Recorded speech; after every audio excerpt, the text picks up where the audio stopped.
Sir Jerry Goze, our EPS in Science. Palakpakan natin. We also have here Sir Freddy Eustaquio, our Public Schools District Supervisor. Palakpakan natin. The Principal 3 of Bago Elementary, Ma'am Telma Anchola. Palakpakan natin. And we also have here Sir Edwin Macanaya, the Principal 2 of Alimuno Elementary School. Palakpakan. And of course, our Administrative Officer 2 assigned sa Abulog Central Elementary School, Ma'am Carla. Palakpakan natin. Alright? So, sir, start na? Okay, so good afternoon, grade 2. Good afternoon, sir. Okay, good afternoon, take your seat. Alright? So, of course, we're going to start our lesson with a prayer. So, may I request everyone to please stand. Okay, so in your prayer position, mga anak. Alright, so let us pray.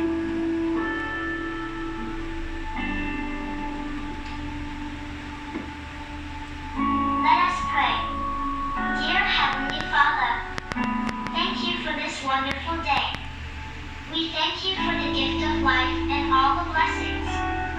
We are grateful for the chance to learn and grow. Please bless our teachers as they guide us. And help us to listen, work hard, and be kind to one another. Fill our hearts with joy, our minds with knowledge, and our spirits with peace.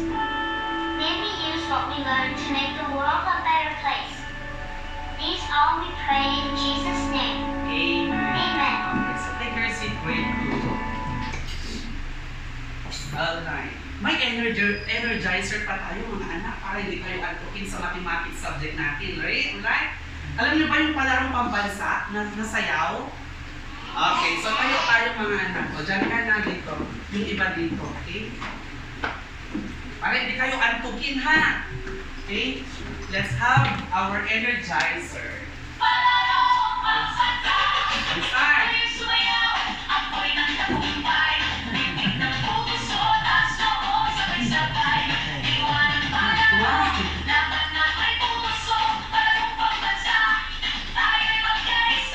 Once more.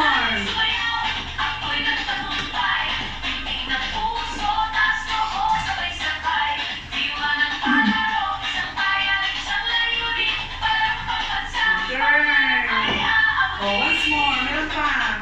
Isa pa. Go.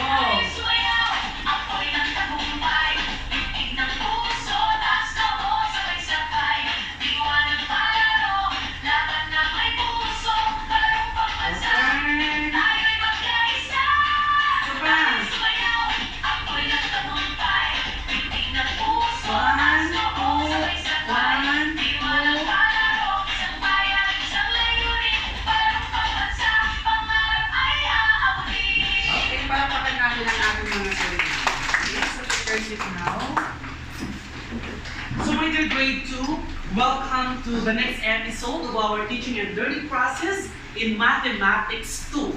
Okay? So of course, we have here classroom rules. In mathematics, at times, or should I say most of the time, inaantok tayo. Especially ngayong 1 o'clock, holy hour ang mga yan. Ba?